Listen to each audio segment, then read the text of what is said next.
subset of people that would use that, for a lot of reasons that don't use YouTube. So Yeah, for that's sure. that's going now. But now we're live, We are live and again.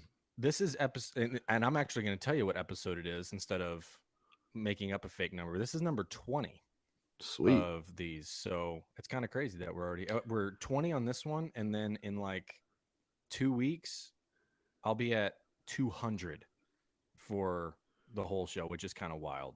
And that was when I saw both of those numbers, I'm like, wow, that's Yeah. kind of flown, which is kind of Well, I'm cool. glad. I'm glad to still be a part of it. It's Me too. every week I feel like it's a trial by fire. Yeah. What I'm going to say or what I'm going to do that might expel me from the operation. But no, it's Well, again. I beat a dead horse, but it's really been fun for me.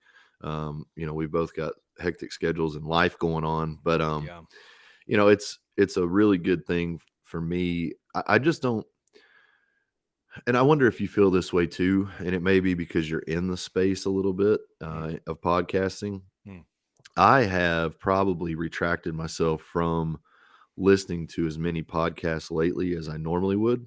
I think we talked about it maybe either in private or on a previous episode, but even the Rogan show, because the news, we're trained on news cycles that are so fast, yeah. but the conversations and the topics remain for weeks.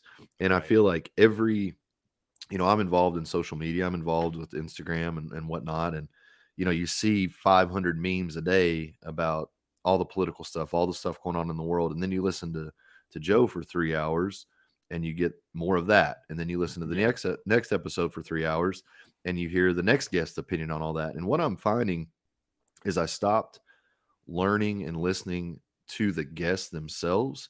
And I Mm, started listening to these guests somewhat as like political pundits and mm, State of the Union pundits, to where, I'm learning more about their politics and their beliefs than I am about them.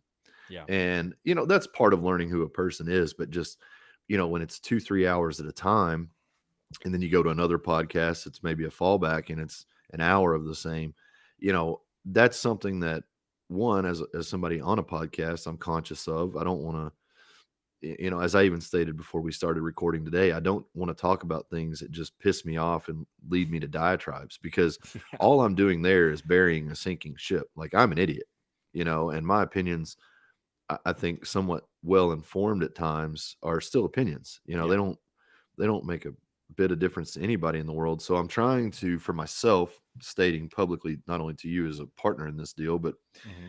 to anybody that's listening, I very much think about a lot of these things, but it's almost like I have to step away from them to actually even process them, to Yeah. even Totally. really gauge what the hell is going on. And maybe that's maybe that's a step backwards for me individually, but I feel like it's been a step forward for my clarity. Are you feeling any of that stuff at all? It's funny that you bring it up because in the last maybe month, as we've kind of played the schedule tag game with each other, Sure. just trying to nail down stuff. I mean, it's both of us all kind of all Hmm. over the place for the last month, even through the previous couple of episodes that we've done, like even during that couple of weeks, it was still kind of the same. We've both just been in a place where we're feels like a million things going on and trying to a bunch of different irons in the fire. Yeah. And when that was going on, I I haven't done any I didn't do any episode last week. Hmm. And I only did one the week before. And and it wasn't because I was feeling discouraged by any of it or anything like that. It was more, I need to kind of reevaluate, not whether I want to do it, but like, it's like I said, we're almost 200 episodes in, we're over 2 years Hmm. in, and it's like, is this still the same thing that it was for me at the beginning? And like, Right. and if it's not, that doesn't mean I'm going to be done, but maybe I need to do something that's going to change it a little bit, or Yeah. make sure things are back to being realigned. Well, I definitely agree with that. I mean, I think that people, I don't know that people are necessarily like looking for a storyteller, but I do think that a majority of people like to know what to expect. And also, it's a little bit of a reprieve. I don't want to Yeah. go to, and again, we'll tie this back into music because both of you, you and I are music guys. It's like you go to a Tyler Childers album expecting like folk and bluegrass and beautifully written lyrics, and you hear something like you hear a freaking pop country song or a pop Yeah. country album.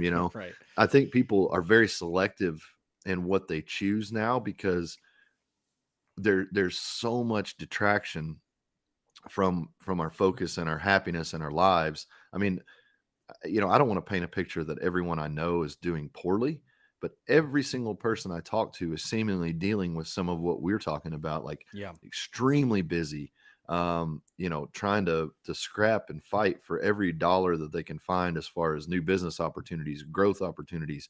Kids have baseball, kids have soccer, kids have this, and it's just on and on and on. And I think people are really becoming a little more selective. So when you run something like a podcast, if you're just all over the place, Yeah. that either has to be your MO, like you never know what you're going to get. So let's tune in and see what the fun prize is today. Or it has to be something like a Lex Friedman or a Huberman or somebody like that, where you very much know, okay, this is an educated debate. There's probably going to be some lightheartedness in there, but it's going to be informational. Right. You might need a Tim Dillon to just make you slapstick laugh your ass off for a while. Yeah. But Yeah. people are tuning in based on an expectation. Like when you started this, 200 episodes ago roughly now, Hmm. did you feel did you feel like you had a vision and a purpose, or did you feel like you would grow into it? And like, how have you evolved this for yourself? Because Yeah. you have some really great guests and you have some really awesome conversations. Um, and I credit you for that, just in the fact that I think you have a general curiosity about things, you have an intelligence about things, but you're a lot like I am in many ways, is that you don't need to see a huge number by a person's name to give them or address them as valuable. Yeah. I think Yeah. more and more, man, like I was thinking about it the other day, again, to go back to music, but it's like I can pretty assholish way disqualify a person by some of the things that they're just interested in, because I know they're just regurgitating the interest of others. Yeah. I I get that. really do enjoy finding the oddball, the odd duck that has committed themselves to like understanding how to carve with traditional tools. Something like that. Like just Yep. something that nobody else gives a shit about, but this person has made their life. Like to me, I don't know. I think that's the coolest stuff in the world. So to get Yeah. back to my question, is that what you started with? Was like to highlight lesser known people? Was it to gain an ability to talk to more known people, or what are you doing over there? It was kind of, well, so it was a little bit of both, but not because I just wanted to talk to people that were like already on the podcast circuit, right? Like there wasn't necessarily that, but you bring up the idea of being curious. It was more because I was in a place where there was a lot of conversations. I was thinking this would be really fun to learn from this person. Mm-hmm. And I wanted to have that like live lesson be available for other people who were like in my same situation, Mm-hmm. right? Where it's kind of like this, you're learning, and it's the same thing we're doing with this. Like you're learning along with me when I bring on, you know, most of the people that I bring on, I would say 98% of them are like light years smarter than me at Yeah. whatever the topic is, right? Like, and well, actually, everybody's smarter than me at whatever their thing is, right? And that's why I Right. bring them on, is Yeah. because like I want to learn something. So there was actually, when I was formulating all of this, there was two like main ideas in my head, and that was the first was I want to be able to learn from people and have other people see my learning process and hopefully Mm-hmm. learn something as well, right? And whether that be by way of actual education stuff or learning from people who are like great conversationalists and are Mm-hmm. funny, like there's always things to glean, even if it's not like you're learning XYZ on a subject matter, right? Right. The other thing was, and I can't even remember where I had heard it the first time, but it was about a year. It was about a year prior to me starting it, and it was a guy who had a lot of podcasts. I mean, like he'd been doing them for years, and it might have been Corey. I don't remember. Anyways, um, he had said, how cool is it going to be in 30, 40, 50 years or whatever, probably when I'm gone, when my kids are in their 30s, 40s, 50s, and they have grandkids that are young, they can go back and not only have like what we did in the old times where everybody had like we found these journals and people would like write their Hmm. daily thoughts or whatever in these journals, but it's like you can actually hear my dad's voice and Yeah. hear grandpa's voice as he's going through all this. I mean, like through years of his life, and be like, that would be such. And in my head, I'm like, that's such a cool thing to leave Hmm. behind. Like even if it's stuff that I don't even know, but just having that, I know that I would love that if I Hmm. could go back and listen to my grandpa, Yeah. either of them, three of them. I have three grandpas, step grandpas and whatnot. And I just was thinking that would be such a cool that's such a cool thing to leave behind. And so that was like really my second one. And then kind of 2B, Hmm. uh, as far as the timing went, because it was about a year of me like kind of mulling around on whether or not I was going to start it and when and all that kind of stuff. And so it started in, so we're 2023, 2 years ago, been 21. So March of 21. And I was getting encouragement from people like just do it, just start recording, have a conversation, post it. Like the same thing I tell people all the time, like just start. Like Hmm. doesn't have to be the super produced whatever, just get some things going and build momentum, right? And I kept pushing it down, pushing it down, pushing it down. And the whole summer previous of 2020, I'm thinking I know who's going to be episode 1 because Hmm. it's going to be just a killer episode, and that's how I want to kick it off. And it was going to be Terrence. Yeah. And then I obviously did never have a chance to do that episode. And Right. so after he passed away, all of that was like, okay, that was kind of my sign, like quit kicking crap down the road, because you never know who's going to be around and who isn't to be a part of things. And Hmm. so from then it was only a few months. Like it was maybe 6 weeks later, right at the beginning of the year, in January of 21, where I had like my first 4 or 5 interviews already locked in. So I'm like, can't hold off anymore. Like now I just got to go do it. And then from there, it was just like, I'll figure it out as I go. It Yeah. wasn't ever, even still, there's becoming more of a thing where it's becoming its own sort of entity to a degree, Hmm. right? Like we've talked before with sponsor potentials and all that kind of stuff, which is cool, but that never really was like why I did it. I didn't Yeah. want it to. I didn't start it so it could be something I was making money from, because even if you know I'm not like Right. like I still pay for all these services to put it up and to Sure. do all this kind of stuff, but um having it become something like that is it's a blessing, because it's cool to see that people 2 years in are like still listening, and Sure. it hasn't gotten old. You know what I mean? Yeah. Well, one of the things that I really find for myself is that I do enjoy the evolution of a person, even if that is like a host of a show. To go back to Rogan, that dude has evolved. I think he probably started the podcast as a weed smoking comedian gamer. Probably, I mean, he'd had a little money from Fear Factor and stuff like that. Like, I don't think he wasn't paying his bills, Right. but I think to look at his trajectory from that, this is a guy smoking weed, playing games, hosting basically what a Twitch stream is now. Um, Years and years ago, evolved into a person who is having a conversation with political leaders and scientists at the forefront of medicine, and on and on and on. I mean, that gives me individual hope, not necessarily that I will be like Rogan, not necessarily that I want to be like Rogan, but I do think that when you look at success within a structure of podcasting, anybody that wants to do this medium would be foolish to ignore what he's done and how he's evolved. And I think that his evolution has probably been a quid pro quo kind of deal. Like, Yeah. he wanted to get better guests, but because of those guests, he evolved. Maybe he changed his viewpoints and whatnot. So, I still think he's a bro as a I mean, we all are. I mean, Yeah. like I'm not above bro logic myself. I'm a guy, and I talk shit in the locker room just like anybody else. Like it's a part of being a guy, but as a bro, it's kind of nice to see. Okay, there is life after this life of stupidity. Right. There's somewhere else to get to, but I wonder. I don't think that the medium is dying. I don't think it's that, but I think it's pivoting somehow. I think it's getting more challenging, which is good. I mean, that's Yeah.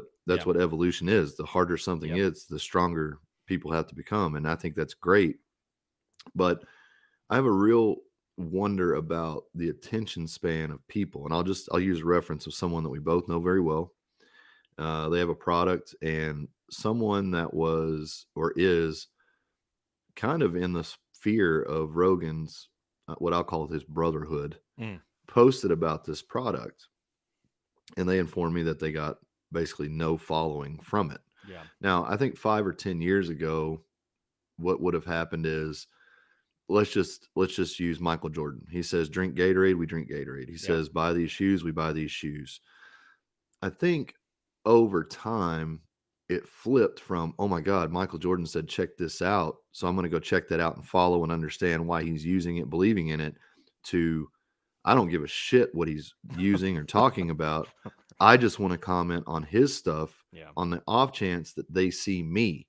So I think it's harder and harder to share information now because people are somewhat locked into their routines and their comfortabilities, I guess.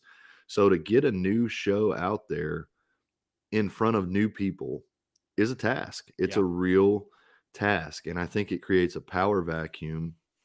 And I, like you, um, have never aspired to have a podcast pay my living or pay my life. Would it be nice to get a electric bill out of it or a truck payment out of it? Absolutely. Like, anybody would be foolish to say talking to my friends and paying my bills isn't awesome. Like, that would be great. Right. Exactly. But the reality of the matter is you don't want to lessen your quality by aligning with anybody that'll give you a dollar. Yep. Then you're just a whore for whatever. Yep. And you don't want to hold out so long that it's like, well, I'm waiting for Tag Heuer or Rolex to give me a call, because that call is never going to come. So Right. I think there's a really interesting way to kind of overcome the quote unquote algorithm a little bit. Is one, you find somebody that you either work really well with, like what we're doing, Hmm. or you have a very clear vision of where you want to go, and then you bring on guests that lend to that, but also challenge that.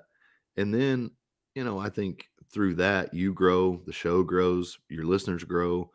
I just think that for right now, the sensationalism is wearing thin on people. Yeah. I do believe that conversation is needed. I think that conversation right now is a turning point in this country and what we can become, because if we stop having intelligent, reasonable, um, hope for benefit type conversations, this country is done.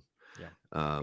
And I honestly, right now, I think we have a unique opportunity. We just saw Don Lemon and Tucker Carlson relieved of their positions at CNN and Fox News. Within the same hour.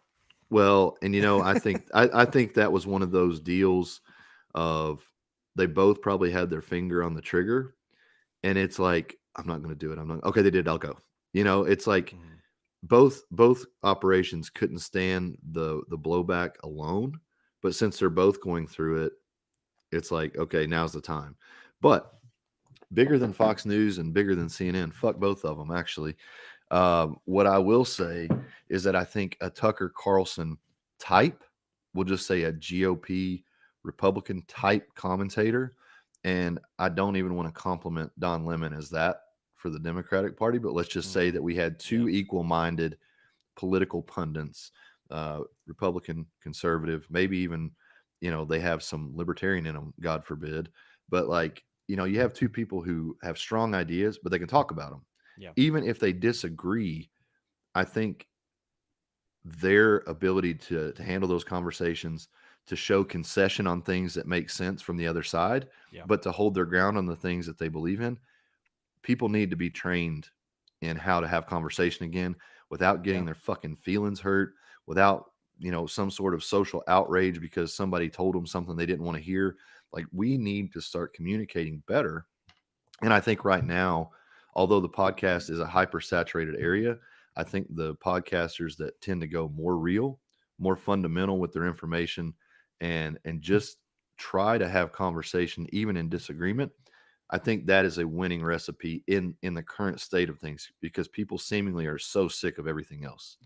The podcast space in general has been really interesting for about the last, I don't know, year and a half, because the shows, and maybe even a little bit longer than that, but the shows that are like the massive shows that have hundreds of thousands and millions of downloads a month, if you weren't one of the ones that has been around for a decade, Hmm. like, because those are the ones that, that last a long time. Obviously the ones that have lasted that long are because they now have millions of They're followers just or in the downloads or fabric whatever. of the They were there at the right time at the start, right? me and And powerlifting. yeah, That's exactly the same story. yeah, totally. And but the ones that come in now that are going for the huge audience are people that already have huge followings, and they're like, oh, this is just an outlet. I'll start a Mm, podcast. I've now on day one have 1 million downloads and however many sponsors I want because I'm already famous. I can get, it's there, and none of it. And it's always, it's immediately hyper produced. It's probably a video component to it. So it's essentially giving people their own TV show on day yeah. one, and they come with all of that stuff. And so I Mm, see that being like the, where things are going, because now the people who just start like small podcasts like this, who have 100th or 1,000th of that number of downloads in a month, mm, now what it's going to, I think, and so much of everything is kind of shifting this way. The ones that are going to be sticking around and successful and help people the most, you can really nail down more niche topics. mm, Like if I want to have I'm looking for a very specific type of conversation. Like there's a podcast, whatever's happening, and they're small, but they're like, I feel like I know these guys. They're talking exactly about what I want to talk about, mm, right? If it's talking about like hunting and fitness and jujitsu, like me and you are pretty good at that. mm. You know what I mean? Yeah. And we can keep that and talk to a very direct audience of people that will be way more engaged to begin with and be more into the show, give us good feedback. We were talking about doing another Q&A episode. When we do those, we always get like really good input, and we get people that message us all. I mean, it's kind of cool, but we don't Mm, need to try to appeal to as many people as possible, because like we said, we're not trying to make this a multiple $1 million entity. Otherwise I wouldn't be recording it on my kitchen countertop. You know what, you know yeah. what I mean, if we were.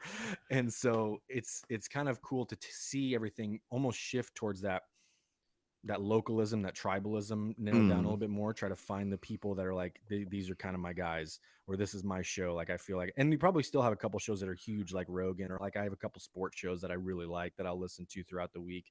But if I want to hear like really specific type of content, there's guys that I go to that I know that they're not in that, remotely in that, like 100,000 plus or million download a month numbers. yeah. Do you think that right now, to keep with the theme of outlaws, do you think that there will Might become, just be the new name of this show, by the way. We could yeah, the outlaws? I do wonder though if there's going to be a sense of rebellion in the podcast space. Um, you know, I'm just a throwback, like, and I know you are too, to a certain degree. Like, there's a little bit of the hiss and pop on a vinyl that is romantic to me, rather than just like the purity of a CD. Like, there's no sound comparison, yeah, but to me, there's no feel comparison. yeah, There's no feeling like listening to vinyl. yep, And that first 3 or 4 seconds before the first song intros, when you've got that, that record spinning, the mm-hmm. pops, the sounds, the cracks, and then your music starts and it's beautiful. I wonder, and I think back to one of the BBC studio sessions that Zeppelin did. Mm. the producer was like telling John Bonham, "You've got to fix your fucking stool," because every time he would turn or pivot, it would be like, Squeak. Yeah. but it's like, that's my fucking stool. Yeah. You're not Yep. changing it. I wish, and I don't know yet what that medium or what that expression will look like in podcasting, because it is a free form, free speech type of platform. Yeah. So there's sensationalism to every degree that you want to go. I mean, like Yep. even the Barstool Sports is basically turned into like an OnlyFans advertisement for the fucking women that they string on there that talk about sucking dick and whatever. I mean, it drives me crazy because they used to be really funny with their sports content, and now it's just become something entirely different. Like I have no time for it. I have no desire for it. I have no patience for it. Like to me, not that a person that is taking advantage of what's accessible to them is wrong, but I think that it is drawing people into it for the wrong reasons. And again, everybody has the right to their choices. Everybody has the right to their viewership. I just think that it is being targeted as an easy out for money. And then, like everything, the momentum of that, what does that become? Do you leave that profession where you're making thousands and thousands of dollars a month and go further yourself into a career that is respectable and you feel proud of? Maybe you feel proud of yourself on OnlyFans. I don't know. But I certainly have higher expectations of myself. I certainly have higher expectations of my son, than to engage, participate, or create something like that. And again, that's not a finger pointing judgment. That's my own fucking opinion. That is knowing people that have chosen OnlyFans as a profession all throughout time, whether it's been prostitution, it's been whatever. You can be a prostitute to anything, and to me, it just opens a doorway to people that might not have ever gone that route that are now going that route because the money is good. Well, is that the answer? Like, Right. is money always going to be the answer, or do you want to maintain some type of integrity? How do we do that in podcasting? How do we change the game? How do we show ourselves as the outlaw, the punks, to create something valuable and good and say something? And I guess we're doing it in a way because we're not trying to get more money. We're not trying to get necessarily more viewership. I wouldn't want to fill an arena with a live audience. I would rather have 15 people that came in that were engaged and gave a shit, Right. rather than Hmm. half your audience is just going to go home and rip on you no matter what you do. Yeah. So there is some benefit to that small world bubble, I think, and it's a valuable thing. But I also think the lure is always going to be to grow and grow and grow. And I don't know for a show like this or for personalities like ours if growth is the true measure of success. Right. And one of the things that's interesting about what I've seen other people who have shows kind of pivot to, because the companies that are doing like the advertising dollars, right? Like we were just talking Mm. about, that are coming in and offering these huge ad contracts to be on these shows that are like, again, day one having a million Let me tell you downloads. about Athletic Greens. Exactly. Right. you know. Exactly. One of the things that I've seen that I think is a really cool way to build the more engagement within the listenership, but also build more of a like a community around the show, right, is something like a Patreon, Mhm. that have like, it's people who really enjoy the show directly supporting the show, not listening because their show is being supported by a giant company that's paying for ad space in the Sure. middle of the episode, chunking up things. You know what I mean? Right. They're like, look, we can do this thing where you can actually be in this cool space with us if you really like the show, Mhm. and $5 a month or whatever, like we'll give you some exclusive content. Maybe it's an extra episode, maybe we'll just engage with you in kind of this private community. And that's becoming a real appealing thing for a lot of the podcasts that aren't those $1 million a month things, because they can create this, that that diehard fan Mhm. community around something. And then if it's a goal of actually becoming monetarily successful out of it, you can so do that. I mean, you don't even Yeah. have to charge to be a part of like a Patreon if you just wanted to have an extra community as a part of the show to Yeah. help build that, that high engagement. But there's options like that that I think for a lot of the up to a certain degree, I don't really think that would be that beneficial, because then it's like I'm sure you've been a part of those, like those Facebook groups that have 60,000 people in the Facebook group, and it's Yeah. nothing. Like at that Yeah. point, it's nothing, you know. Well, the Cube group for powerlifting, it started out as a very exclusive, like I had I had a beta group of 10, Yep, and then I did two beta groups of 10. So now I've got 30 people in there. yep. And when I finally changed the I finally changed the logo or the avatar picture to just a motorcycle, and I changed the name to something else to kill it intentionally. It had 10,800 members, and I was literally answering with tag post, pin post, Oh um, man, look a full here for time these, job to do like, that. yeah. And then it's like, I'm on week one, day two. Like, what, what if I want to hit a max, And it's like, Right. that's not a stupid question individually, but it's like, it almost just becomes this albatross that's like non-navigable, Yep. like if somebody's new there, they've missed 3 years of back posting and conversation and all that kind of stuff.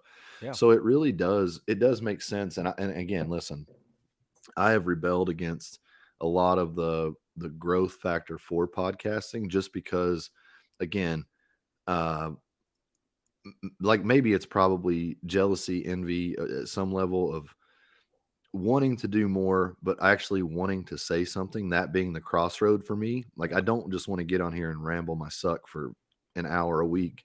I want to help people. I want to express myself. I want to think about things. And I guess when it first came out, I just looked at it as a money grab from some of these Yeah. bigger podcasts. But when you put it in the terms of like you're talking about, or like some of the smaller shows, it's like, you go back to Jim Windler. I don't think he was the originator of it, but he was like, 1,000 loyal fans will build your life, Totally. and he was like, if you have 10,000 people that follow you, and 1,000 of them are diehards, you're going to live really, really well. Yeah. Because if you sell a T-shirt, there's 1,000 buyers. If you sell an ebook, there's 1,000 buyers. Or if you charge And $5 a month yeah, I for mean, a Patreon deal, that's, for recurring sure. at that degree, And like that's listen, the kind of stuff to be. I don't care how much money you make. Maybe $5,000 is piss in a bucket to you, but $5,000 would change my life. Like, I am not above saying that. Like, Yeah. $5,000 to me is still very important. Yeah. Um, and that has been how I've lived my life. That has been how I've modeled my life, to where I didn't need money. Yep. I wanted it, and I wanted to access things around it. But I'm trying to be a little more open, because, like we've talked about so many times, once something catches on, I get resistant to it. Mhm. And I felt that way about podcasts. It's like, man, I don't want to Yeah. just be another dude on a microphone. So yeah, I'm always interested in your thoughts, because you're I wouldn't even say more knowledgeable about it, which you are. I would say it's just more well versed in it, and like Sure. looking at it from a better perspective than I have, because Yeah. I can take something I love and make myself hate it, because one person I hate loves it, if that makes sense. Right. So I can That's a great way to put it. yeah, I am an asshole through and through. But no, it's been very important to me, because, man, even Bert and I were talking a year or so ago, and he was like, "Man, I would love for you to write a book about your life." And when he said it, as like, it kind of stopped me to think about what stories would I tell. And it's like, man, I have story after story after story, and experience after experience. And I think, you know, there is a lot of good to be shared from that. But sometimes, because I feel like I failed at so many things, and I Mm. got hurt when I was on top of the world, and it's caused me, probably defensively, to pull back from things that I should have kept going with. Yeah. But, here we are, and we're looking at the future. And I think this podcast has a real potential to do that, to help people, to help men specifically. I don't, like we've talked about, Yeah. I don't have any wherewithal about what to say to a woman to help them. Like, I have no idea. But through my own life, through your life, I think we can help men. I think we can do some stuff on the front of exercise integrated into a life. You know, there's options there for us. Yeah. And that's the main thing, is that we have availability, we have options, and we have the drive to do it. So it's just Yeah. between you and I figuring out where this goes. But as a listener, um, I can assure you that it will be given careful consideration, and be done for the right reasons, whatever we do. and also open to suggestion. Suggestion. Yeah. Like we're not going to go into any of it with the idea that's like we're going to be rigid with whatever this is for however long. Yeah. Like that's part of the reason why those like the Q&A episode concept just from a singular episode is like a fun idea, just because I in previous attempts to do episodes, or even like when I've written programs from put my coaching hat on, right? Like to assume I know what the person wants to listen to or like what type of program they're looking for without actually getting some input on it. Like Hmm. every time I've done that, I've been wrong. you Yeah. know, Oh, like there's a level of understanding the audience, and I know it's like, hey, they're looking for this type of thing, but it's not solving the problem that they're actually interested in right now. do you think And that, so you can pivot a little bit for that. well, on that note, do you think that the majority of people, I apologize. I wanted to say I got a message from a guy. He says, "Man, you got a coke habit? You're snorting all the time." I've had my nose broken. I've had my nose broken twice and never repaired, and it's also allergy season here in Kentucky. So I apologize for the sniffles, but that is probably something I need to get fixed is my breathing. But if I sniff too much, I apologize. But You just can't see the table in front of him, so you yeah, don't know if right. he's telling It's the truth or chopping not. it up, chopping them up. But I think about all the things that I see on the internet, and there's tons of motivation. There's tons of people telling you, do this, do this, do this. I don't know that. I don't know how many people are actually picking up the baton to make the changes, or if they just like the feel good. And Yeah. that's what's so hard to know as a coach. Especially when I was powerlifting, I was a cult of personality. It was I didn't know if a person was hiring me because they liked me as a lifter, or if they actually wanted me to be their coach, or if they actually just wanted to be the best that they could be and thought I could facilitate. I mean, those are three very different approaches to hiring a coach. Yeah. And I just wonder, with all the information that we have, why people seemingly, like I said before, are spiraling, Mm. with all this help and motivation and encouragement and ways to live and all that. What differentiates a person from actually doing and just kind of going through the motions? Like, do you get what I'm saying there? Because I'm seeing more of that and I'm sensing more of that. And you have men's groups Yeah. and you have good results from that. So do you think that starts with a line you draw? Do you think it starts with a line that your clients have drawn? Or what do you think it is that makes your success point different than most of what I'm seeing? I don't know if there is something specific, but even I mean, I've done 13 of those 8-week groups now, Hmm. and yeah, about to start 14 here in a few weeks. Um, and no matter how big the group is, no matter how long I've been doing it, there's still always going to be a small percentage. Maybe it's one guy, maybe it's two guys in a group that Yeah. invest the money, show up to the Hmm. first call, and I don't hear from them again. Yeah. Like I hope they're at least doing the training program, if they're not engaging in any other content or the calls that are happening throughout the 8 weeks or whatever it is. But there's every group I've had, there's at least one. And Mm. so I struggle with that because I'm like, I don't want you to feel like you've wasted your money by not coming in here and like actually participating in what we're doing. But every time I've talked to those, I try to talk to everybody at the end to kind of like close things out. How do we move forward from here? What's the next step? Do you feel good about everything that we've implemented? Have those kind of conversations individually at the end of each thing.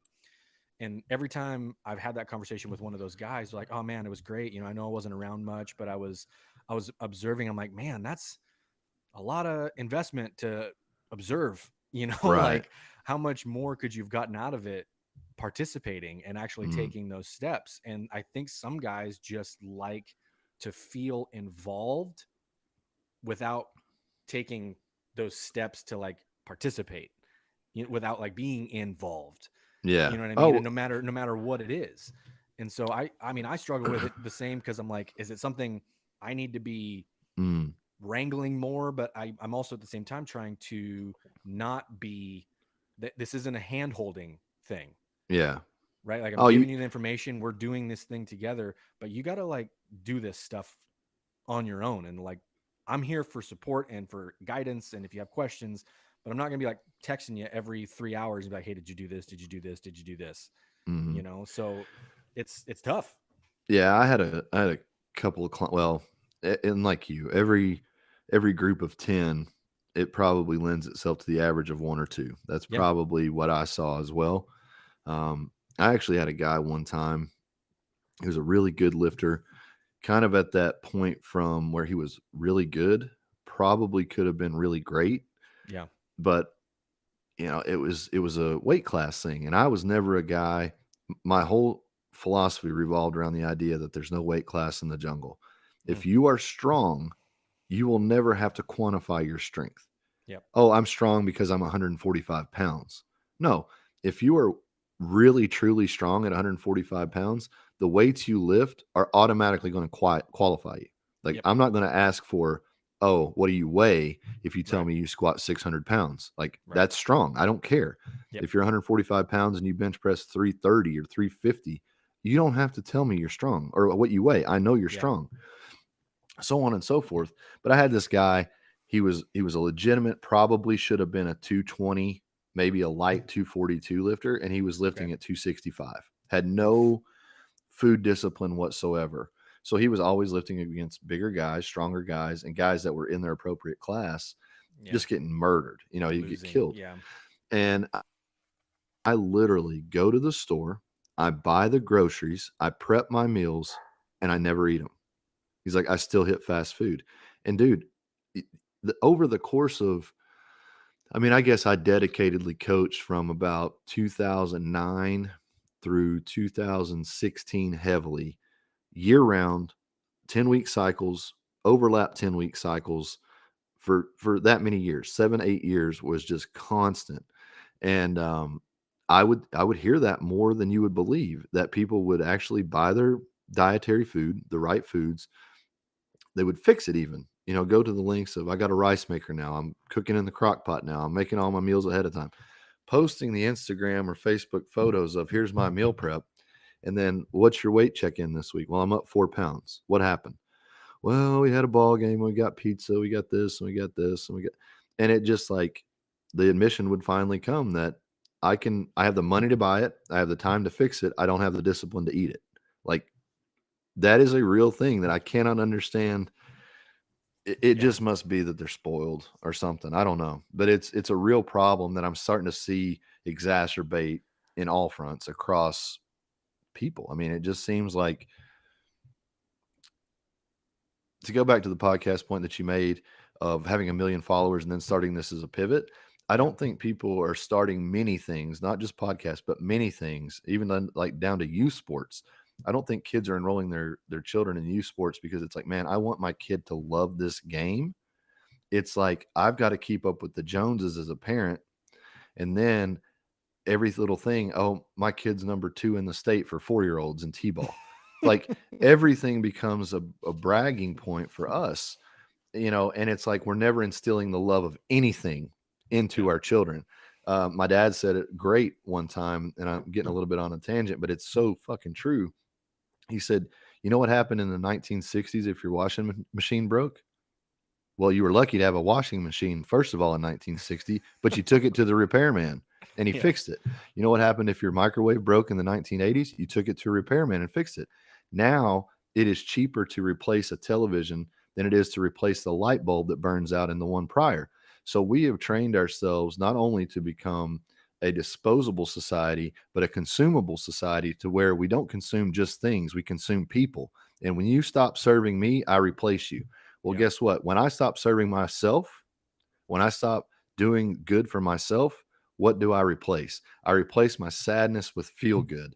And I trade the things that would make me better and valuable for the things that make me feel wanted and feel some kind of high right now. Listen, I'm not above having your feel good stuff. Like, that's important. But if your entire existence is resolved around feeling good, you are going to miss the capability to process and be good at anything, because being good at anything is fucking hard.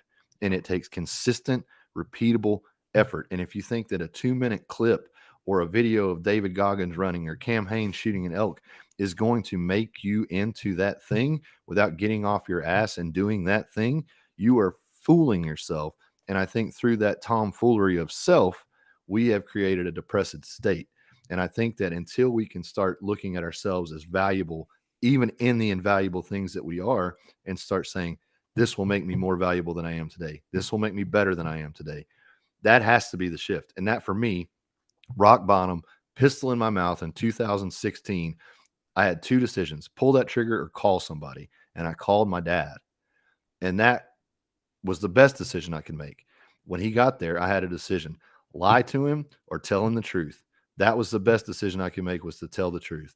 The next decision and the next decision and the next decision. From rock bottom, I had one decision. From rock bottom plus one, I had one decision. And I am such a type of person that if you dwindle me down to one decision, I can make the right one. If you give me 5,000 options, I don't know what to do. Yeah. But when I am pinned in a corner, I know how to fight out of it, and I know how to choose better for myself.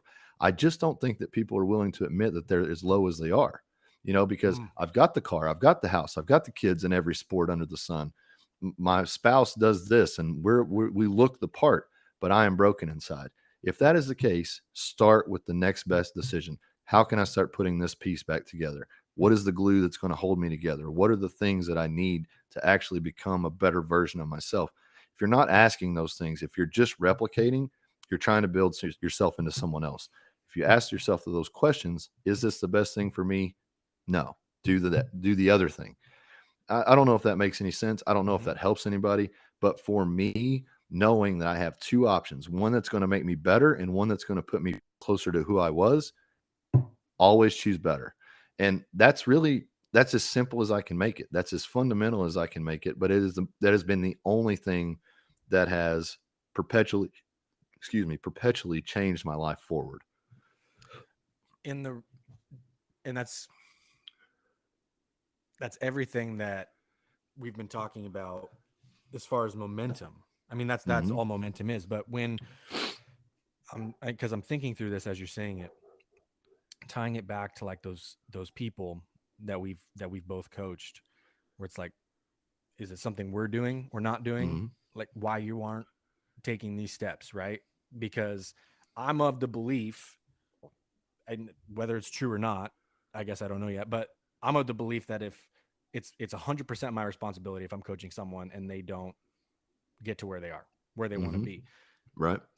Because if they're not doing the stuff that they should be doing, I need to be the one that finds a way to help them do that thing and be the coach. Right. Right. Like there's a level of, I'll give you all this stuff, I'll help you do whatever. But if you're still not doing it, what can I do better to help you see the light here, essentially? Right. But part of it is too, I don't want this to sound like when we have these people, we kind of just write them off because like, oh, there's going to be 10 or 20% that never really do anything anyways. So like, I'm not giving up on that person, but at the same time, there is someone who handles that exact situation better than I can with those types of people.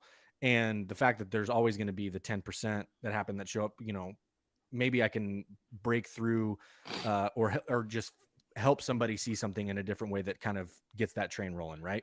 But oftentimes it's me being like, look, this might not be what we thought it was going to be from a relationship standpoint. Right. All the information is going to be there forever. Right. Doesn't matter. I could give you whatever information you want. That's not the issue. But I know somebody who's great at like getting the off the couch who are immovable people. Like I know that person will help you better than I can right now. And then when you get to step 2 or you graduate from them and you're a little bit more dialed in, but you still need a bunch of education, you still need a bunch of discipline and community, like feel free to come on back. Like I can help you from that point on way better than I can from where you are right now. For sure. And dude, I'm again, I am guilty of it myself. I hired a coach in college. I was throwing in college and I was just starting powerlifting. I had prescribed throwing workouts that I had to complete, right? Hmm. In my excitement and fervor for powerlifting, I hired a coach, and I did not fully I was like, yeah, I got to train with the team, but I can still train powerlifting. Right. So I got his program. I became that guy. I was the 10% guy to him. And finally, when he called me on it after about 6 weeks, he was like, man, I just don't feel like you're updating me. I don't feel like this. I said, you know what? You're right. I have to complete this because I'm in throwing season, and I was going to defer this till later. Well, I probably should have hired him later. I should have communicated that up front. But ultimately, what happened was he was very cool about it. He was very understanding. He was like, look, you're 19 years old. I get it. I know this money is hard earned. This money stays. You haven't taken up my time. You haven't bothered Yeah. me with a million questions. He was like, finish your season and hit me up. And he afforded me the ability to come back. And actually, that was the first person I worked with online. And I ended up squatting over 700 pounds as a 19-year-old. So, time and place, time and focus. I had the time, I had the place to do it. I just didn't have the focus or really the freedom to do it at that time. But a coach that is understanding, I mean, I'm sure it would frustrate you to have to defer a person for a while, but there are options out there if you're willing to communicate with your coach. Like you're a reasonable person. You hear somebody like, "Hey man, my coach just won't let me train this way because I'm in Yeah. season." Yeah. You're going to be like, "Okay, well, you're going to have an answer for that. You're going to have Hmm. a solution for that. Whether that's, hey, I'll just send you your money back and we can do this later, or I'll hold your money and we can do it later, or whatever you come up with." Reasonable, good coaches have workarounds. If you're just like, man, I just can't do the work, well, probably not the same kind of workaround that you're hoping for. Yeah. But if you're willing to do the work and put in the effort and you just have real world inhibitors at this point in time, I think most coaches worth their salt are going to hear that, understand that, and help you forward. Hmm. Whatever that is, whether it's like, let me get your money back to you, you finish out your season, we'll talk later, whatever the solution might be. But if your coach is like, sorry about you, and that's it, maybe that's the best lesson too. Like Yeah. maybe you just need to realize that your money, just because you have it, you shouldn't throw it around. I don't know, but I do know that, again, I don't sit here from the high throne like I'm the perfect guy and every time I've ever touched a barbell has been perfection. Like it took a lot of coaches. It took leaving some coaches. It took um, having multiple coaches to communicate with at different times. It's just, I guess for me, it always goes back to seek out what you think you need. Yeah. And once you learn what you truly need, you just have to, it goes back to that curiosity, right? Hmm. If you're not curious, you're never going to look. And if you never look, never going to find. We have to be curious for our lives, for ourselves, for our happiness, for our forward progression. If we're not curious about that, if we're not seeking that out, wondering about that, or asking, how can I become better, or more of myself? How can I earn more money? How can I create more stability? It's kind of like if you don't know those to ask those questions, those answers aren't just going to pop into your mind. You have to contemplate and think and act and work, and you're going to fail. And you have to find out another way not to fail. And then you're Yep. going to fail. And then you keep going and keep going and keep going. That's where a good coach can really, really help. And that's where a person who maybe has the motivation but doesn't have the discipline can rely on that coach. Yeah. If you just don't want to do it and you have the means, I mean, I don't know what else to Right. tell you, you know? Right.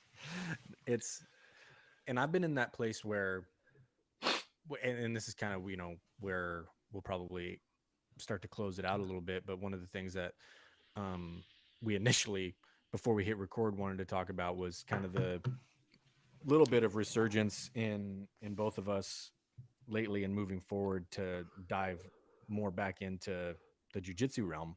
Hmm.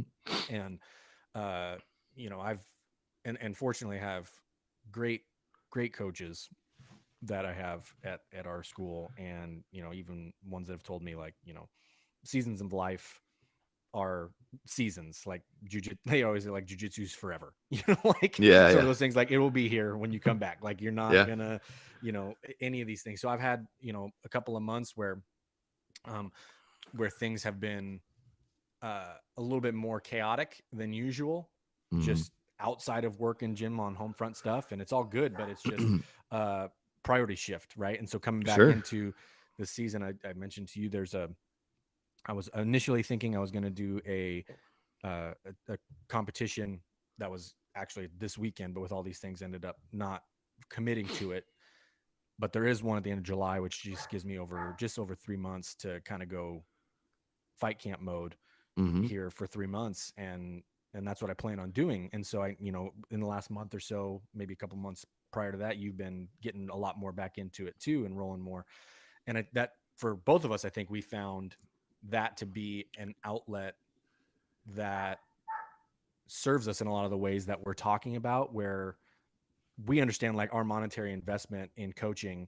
We're like, I'm going to Mm-hmm. go here and utilize these minds and this in the system to learn this thing, and we also just really enjoy the thing, Yeah. so we're going to do it. So how has the last, since you've kind of come back into your cycle of taking it a little bit more seriously these last couple of months, like have you noticed any of those changes and being like, oh, I feel a little bit more, I'm back into it now, I feel a little bit more centered, things are a little bit more clicking? Is that kind of where you've been? For sure. And, I really do think it's a problem of mine that I've been a competitor and I've been a rewarded competitor my entire life. When I was a kid, I was a good athlete, won championships in Pee Wee basketball and Little League baseball, Senior League baseball, Junior Pro basketball, soccer. I mean, every sport, whether it was team or individual, even down to swimming. When I was a swimming and diver, um, I was successful on the physical front, on the athletic front.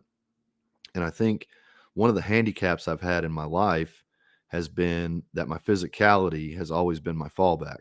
When when nothing else was going right. So 2000, 2008, when the stock market crashed and I was working in the automotive industry, had a really good job, brand new home, brand new kid, brand new family, lose my job, family disintegrates, that falls apart. My world is literally falling up. I mean, like I did everything right. I went to college, I got the job, I worked my way up, I built the house, I got married, I had a kid.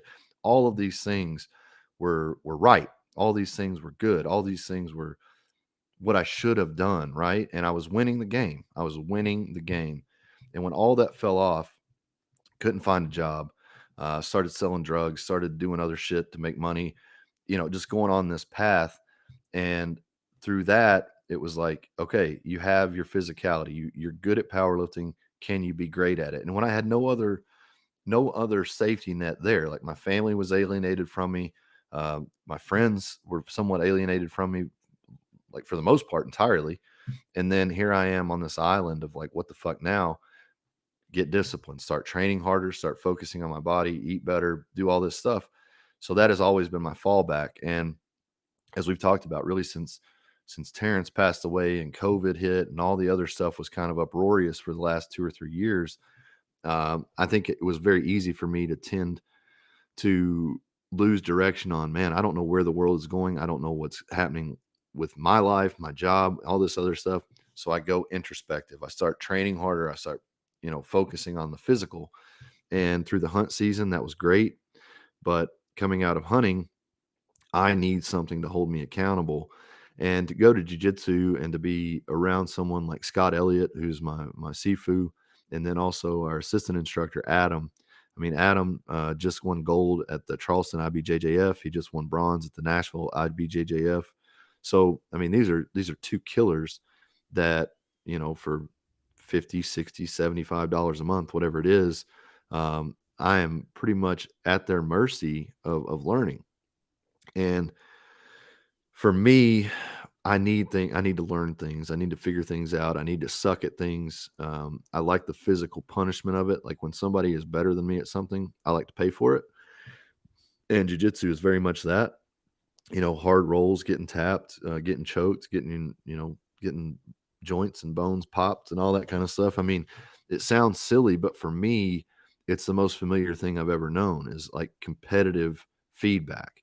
And when I am really, really struggling in my life for that direction, man, this is the tool. This is my body is the vehicle to everything else. So if I make this vehicle better, everywhere I go afterward is going to be easier. And that's what jujitsu is for me. It mentally keeps you sharp because it humbles you, but it also gives you enough that I did something this class that I couldn't 2 weeks ago, or I Yeah. got a move that I've been trying for a month and every time I failed and I just got it. And for me, that trickles out into everything else. If I don't have that type of discipline for myself, I can assure you, I get up later, I eat like shit, my training suffers. Even if I go through the motions in the gym, it's not with the same intensity of like I am training to physically get combative with another human being. And that puts a special emphasis on things. It puts a special focus on things. So for me, jujitsu, and like I've said this before, like people ask me all the time, should I start jujitsu? Well, if it's interesting for you, sure, but that may not be your thing. But Yeah. you will need to find something that satisfies whatever it satisfies in me. There's something out there for a person that feels the same way in the direction that they need. It might be journaling, it might be painting, it might be hiking, it might be whatever. I get a lot from all those things too, but I never ever feel the same about myself.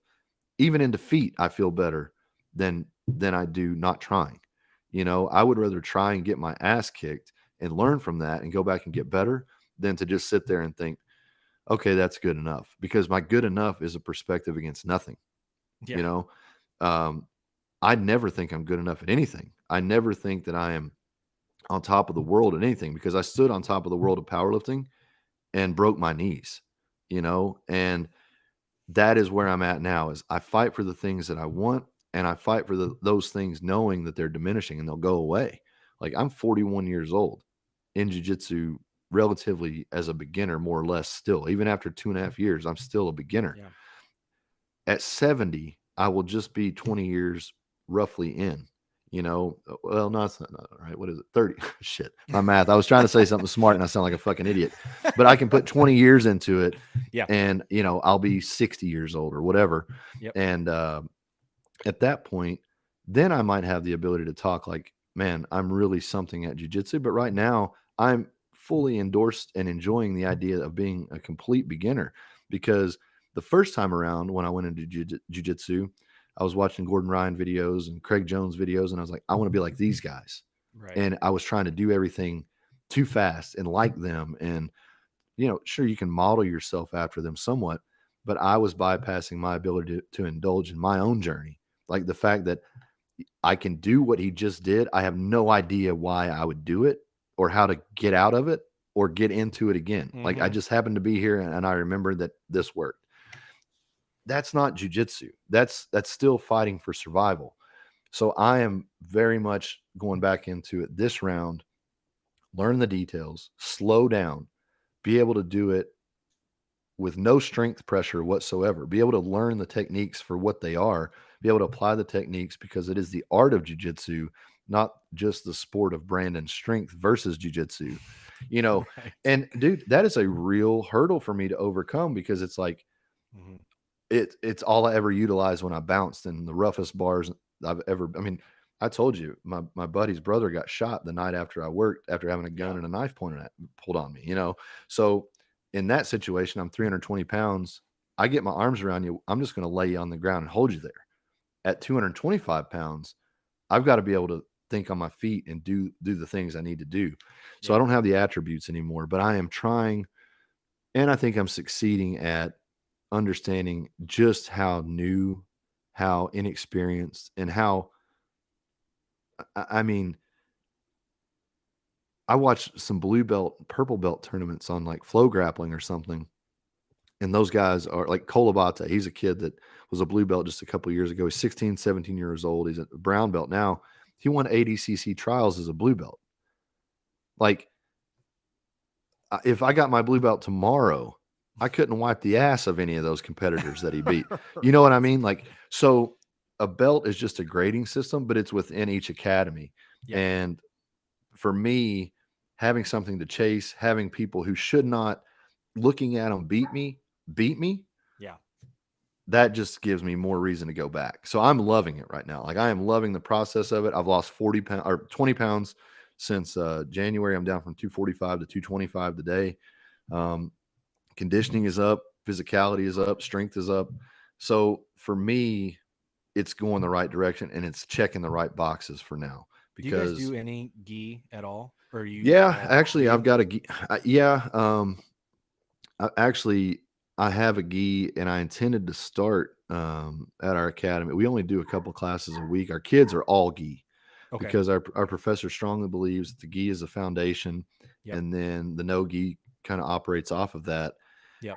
He operates the gi classes that we have for adults much like that. Like, he's not getting into super specific gi configurations. It's more like these will complement your no gi, and if you ever get in a street fight, this is going to benefit you there. So it's a practical gi curriculum at our school because we mostly compete no gi except for the kids. That's funny. But We're man, like the almost the opposite. exact opposite. Like Yeah, everything is based in the gi, and then we have a couple of no gi class, and like everything you said is the exact same verbiage, but for yeah, the opposite. Like yeah. And it's and funny. I just think I think it's a price point for our area. Like, this is Mm, a pretty poor area. So, kids geese, that's part of your membership sign up. But when you get into the adult spectrum, you know, I mean, there's literally people, and this is no shade on them whatsoever. There's just literally people in our gym that their membership is like the final expense. Like, they don't have room for more. So, I know a gi is 150 bucks. This is a very, very economically depressed area. So I know that they struggle not to keep people coming because the classes are always full, but that long-term retention. So I think that's just another hurdle for many adults that walk in is like, oh, now it's $150 plus. Now exactly. it's Now there's all this other stuff I gotta buy. yeah, and Yeah. I just think because of the area. I mean, Scott he was a combatives instructor in the military, so he has tons. I mean, he has Jeet Kune Do, Kung Fu. Like, he has multiple backgrounds of expertise, and what I would call his jujitsu is more like an MMA lending jujitsu. Okay. In that, our school is just a fight school. It's a fighting academy. So jujitsu is going to be the epicenter of a lot of MMA people's fighting. We have Muay Thai after some of our jujitsu classes. We have striking after that. So our whole school is a system. You can find it all, but I kind of tend to myself more towards the no gi stuff.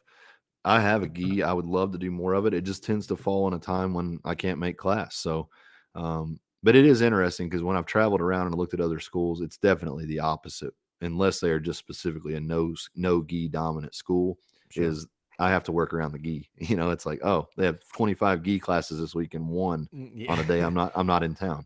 That's how So that's literally how we it's have. definitely something I am interested in, Yeah. just from putting my toes in the water of it. It's not Hmm. like I want to compete in the gi. It's not like I have any disrespect for it. I just tend to gravitate towards the gi or the no gi stuff myself. Yeah. And you? That's How's it one of going for you? pretty good. That's funny because again, I'm kind of the opposite as well, just from preference, right? Yeah. Like, I mean, we started. That was everybody start when I started. We didn't even have the no gi classes yet. We didn't Yeah. get those for another year after I started because we had another guy come in to be a professor who came from the no gi background and wrestling background a lot more, and they brought him Yeah. couple of them a week. So like we have nogi on Sunday afternoons and Monday at 5 is the nogi class. And then we have a comp class that happens on Friday evenings for the people Mm-hmm. that are interested in competing. And so they go over a little bit more points and like how to actually play the game a little bit more. And Mm-hmm. every other week that's a nogi comp class. So they Okay. rotate how they do that. But every other class throughout the week, adults and kids, all kids are always gi, I believe, and I think kids can sometimes come to the comp class. Yeah, we I'm have a not sure. couple of the kids. We got a young girl. Her name is Natalie. Won't really get too much into her background, but I think she's 11 now. But Yeah. she is like Scott's wife's right hand. Okay. She's always in the gym. Yeah. She is a dominant competitor. I Yeah. mean, dominant. Boys, girls, she kicks asses and takes names. Um, she just went out to LA and did really, really well at a big competition out there. Went to 10th Planet headquarters, saw Eddie Bravo and those guys. So, Nice. she's on the trajectory of something special. Few people I've ever met in my life are as dedicated as that little girl to anything. Yeah. Um, she gets there at We have a 4. couple like that Yeah, she our gets there at kids like do. 4:30 and helps set up for the kids class at 5. She's basically a kids instructor in that class. Like she trains, she does her own stuff, but she is walking around helping a lot. Yeah. And she'll usually stick around with the adults class and roll with some of the women.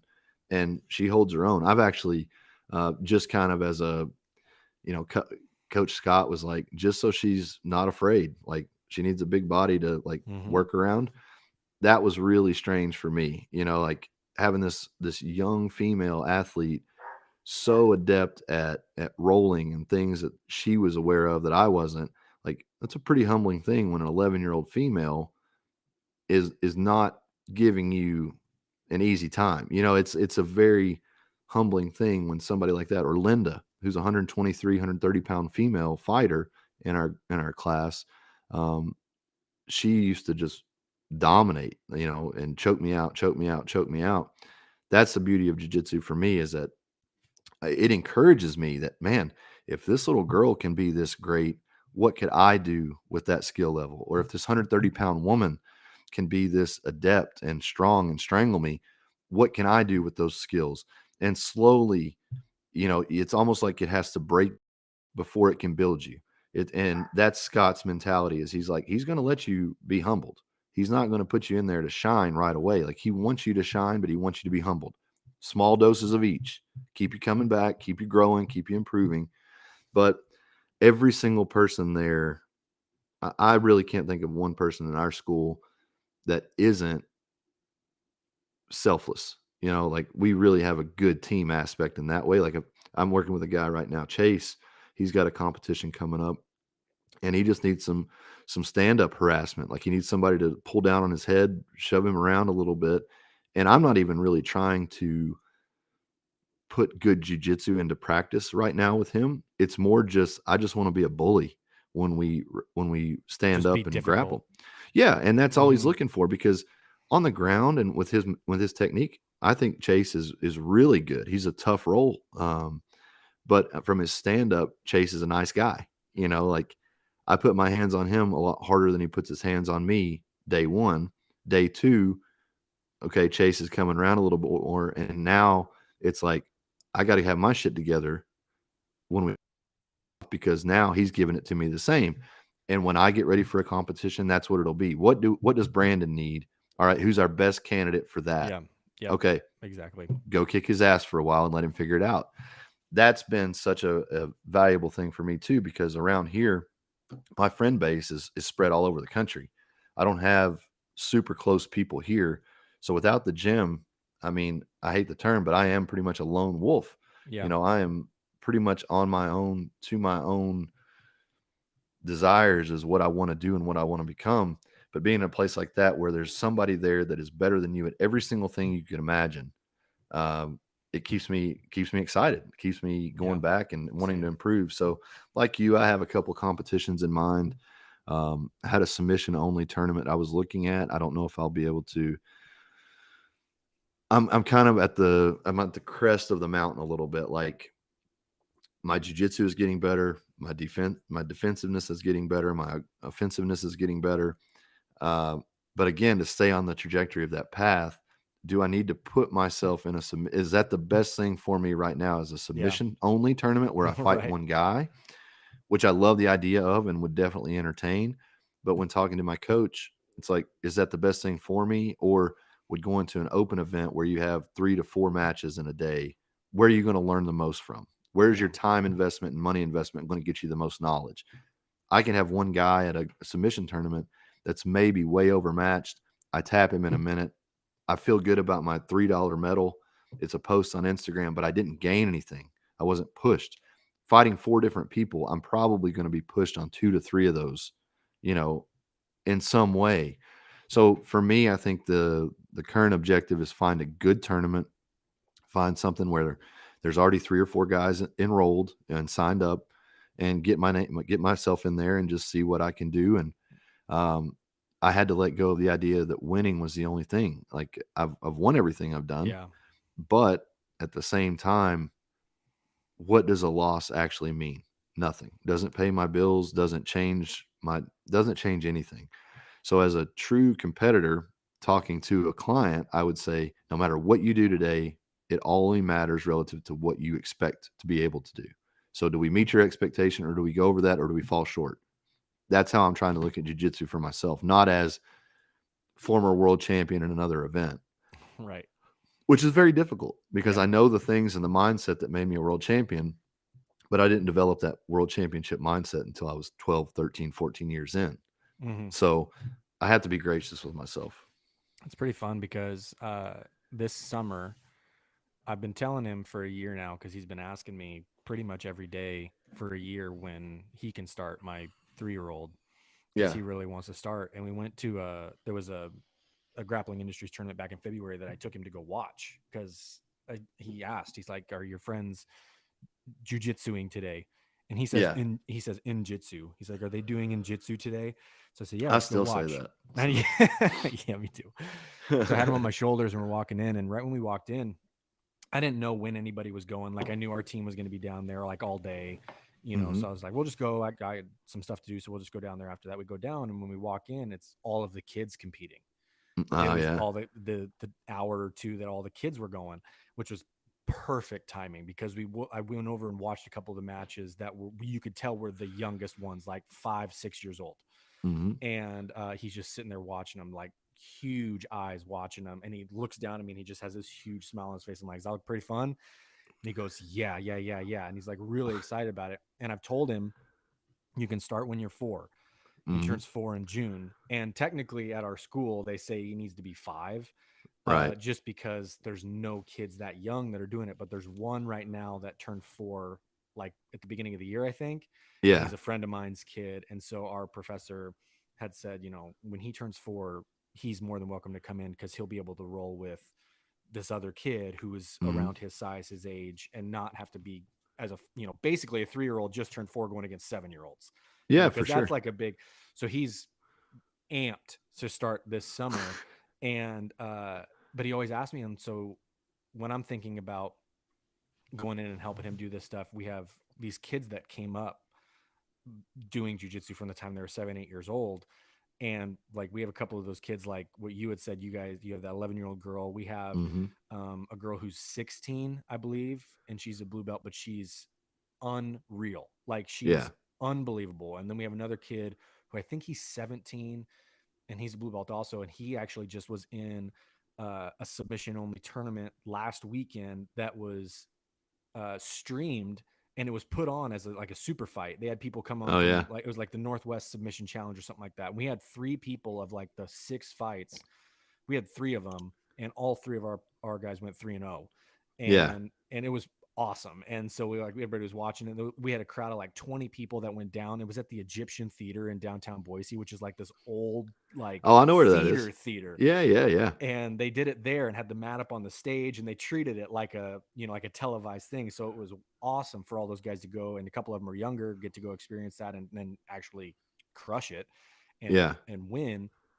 And so there's a real, like, same as you were saying, we have an environment at ours that's, the competitive part is not the main thing that they do. And it's not like something where if you come in, we're going to expect you to want to be competitors and stuff, because they do brilliant with taking people who just want to come in once a week even.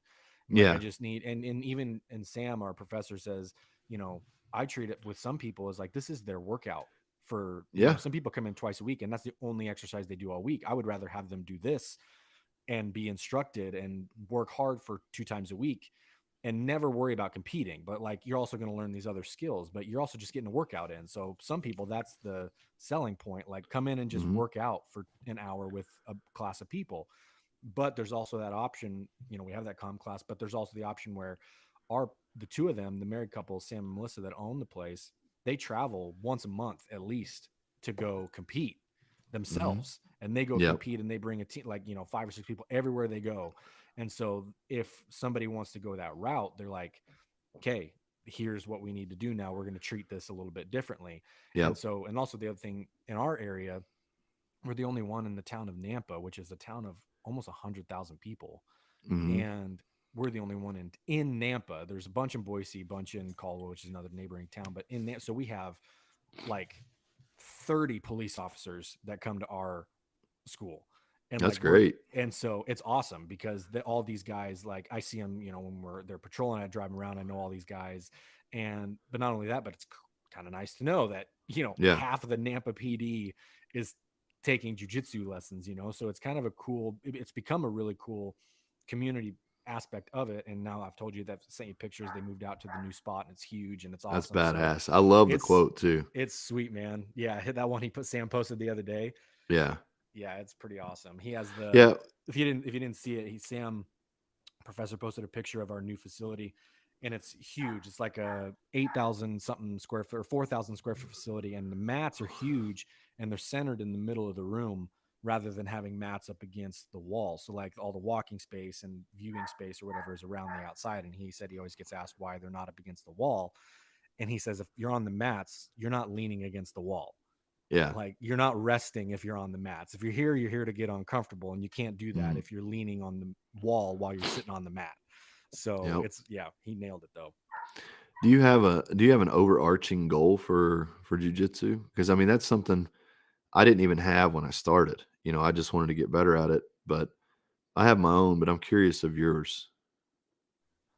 I was the same when I started. It was mainly because you kept telling me to start.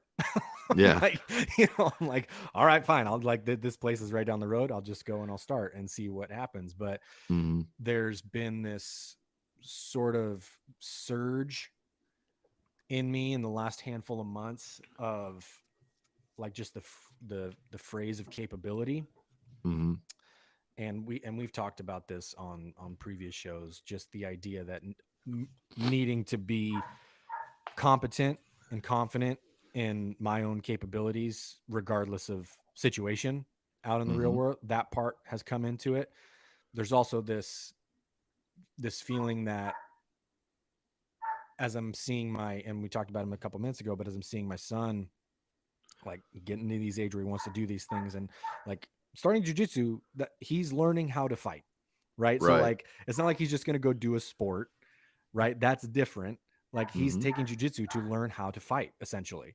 And so that is something where as I'm doing it, I want to him to see that I also know how to do it, Yeah. Oh, you for know, sure. because he also understands if he's like, if old man can do it. And by the way, that I said that out loud, he called me old man the other day for the first time.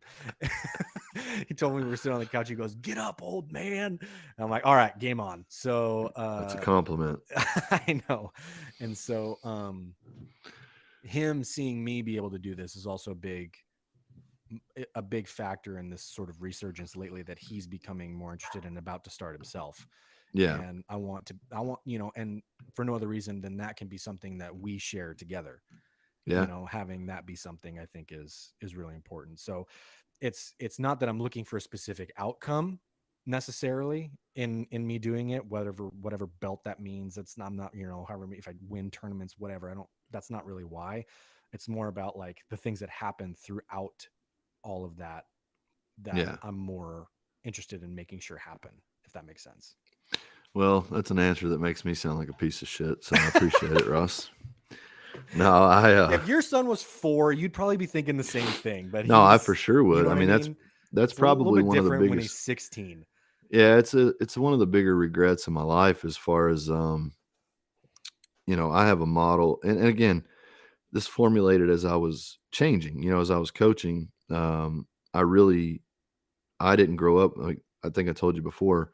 My version of a martial art when I was a kid, we couldn't afford it. My dad just checked out a karate book from the library, and Yeah.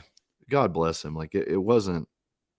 You look back at it now, and I remember him taking me to the library and like looking up the index card and finding the book, and we Yeah. picked which one it was, and that to me probably meant as much as going to class. Like as a kid going to the library with my dad and finding that book, I just didn't have many options like that.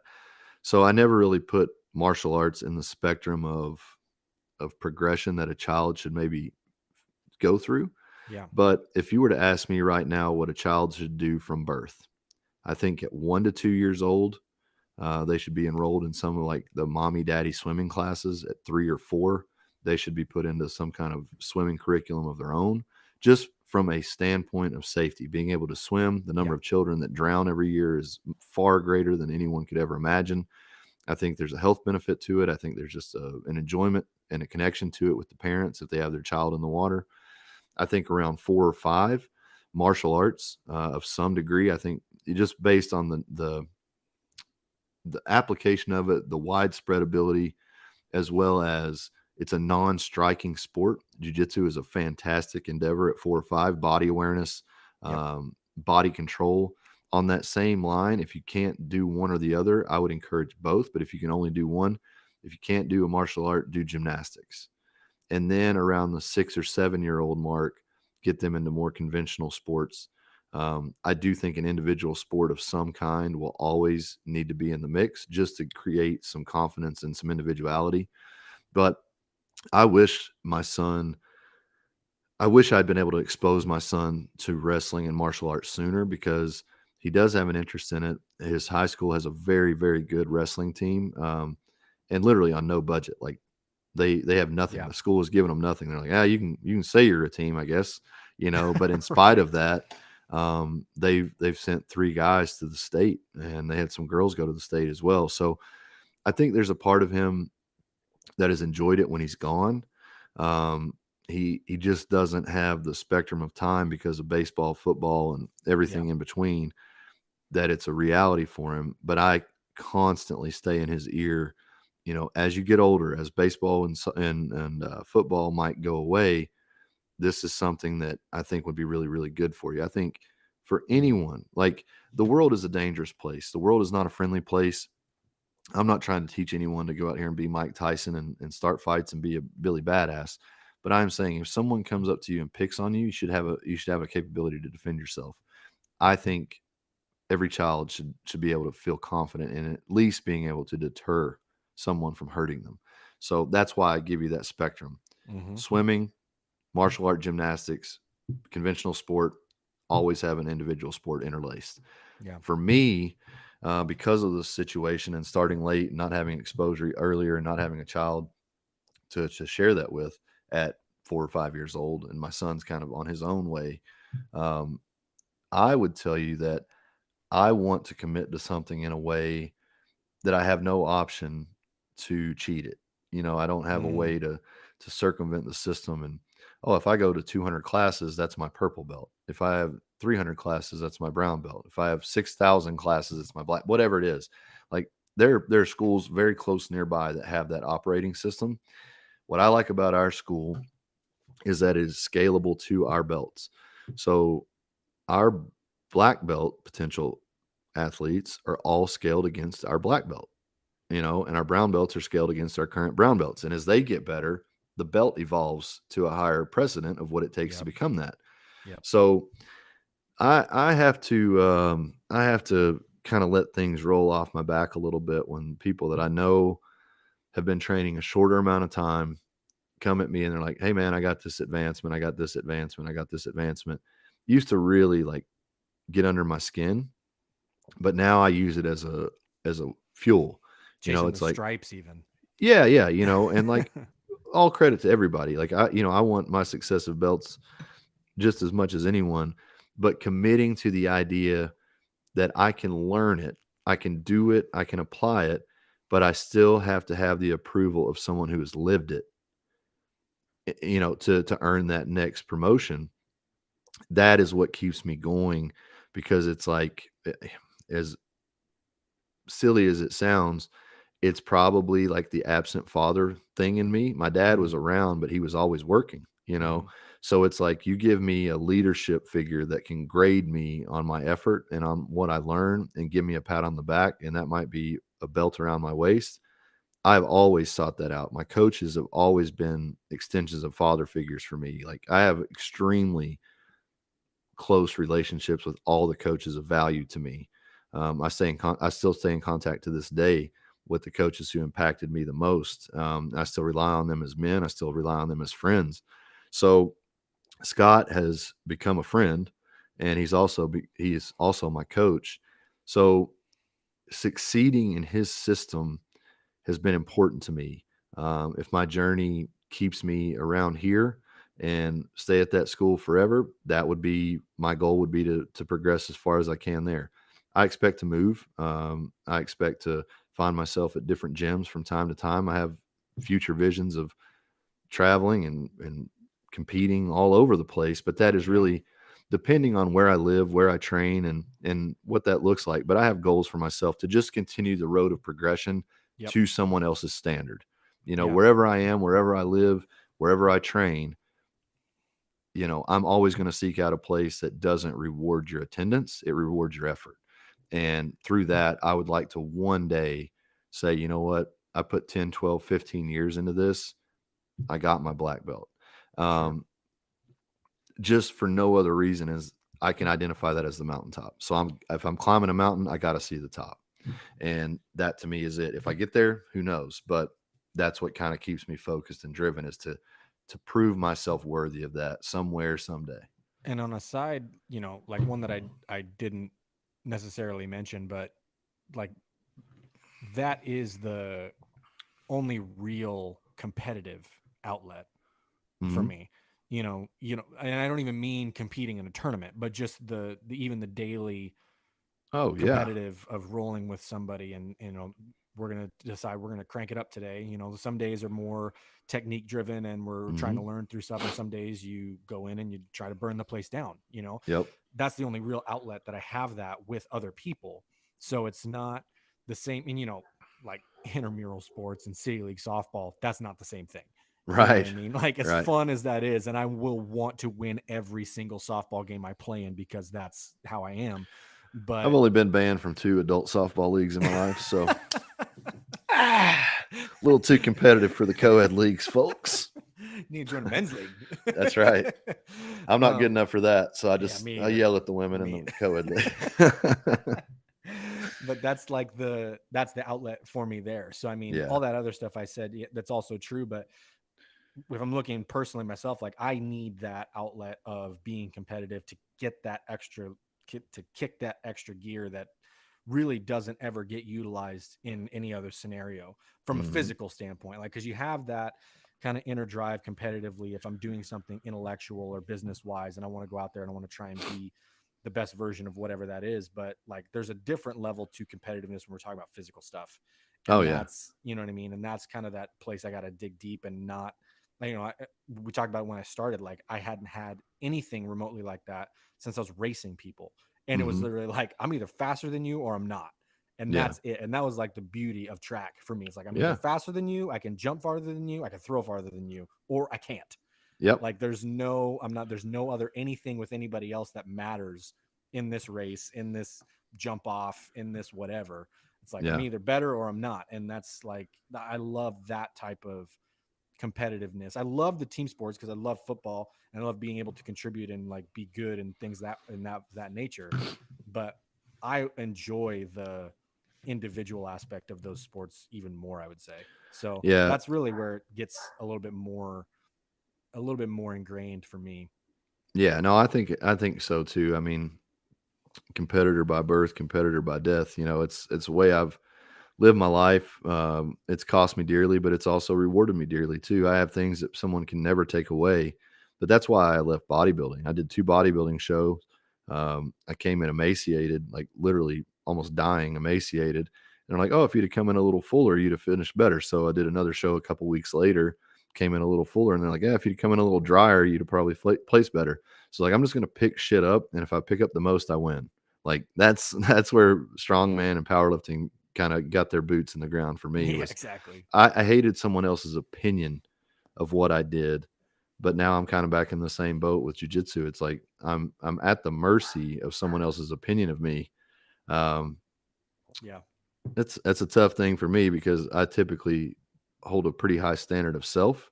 Yeah. So for somebody to hold a higher standard of what I can do than even myself, that is such a motivating thing because Scott, is and he tells all of us, he's like, you are all capable of much more than what you're showing on the mat. If you were here 5 days a week, if you were doing this, you would be a better jiu-jitsu player. It is evident what work you put in, work you will get out. So trying to do that, trying to stay competitive, trying to have a good group of people around to train with and just trying to evolve myself into a better person, a better athlete, and, figure this life out one day at a time. True that, man. We went long today. Well, it's going to be a long one next time too. Long one So next time. So we'll leave with that now because I'm going to post this one today in perfect. prep for the next one that we'll do. Maybe this week, maybe beginning next week. We'll figure it out later. But we're Yeah. going to do a Q&A episode again, or at least a portion of the next episode will be a Q&A section of it. We'll see how long it goes or however many good questions we get. So if you've listened 90 minutes into this one and you're hearing this, I'll also post this if you didn't make it this far into the episode. But we'll figure out the best way to submit questions. We might just do like an Instagram thing again or whatever. Yeah. But we'll have that next time. So that'll be a fun one. We'll go long on that one, I imagine, too. So might even split it up into a 2-part episode for that reason. Awesome. So cool. All right, buddy.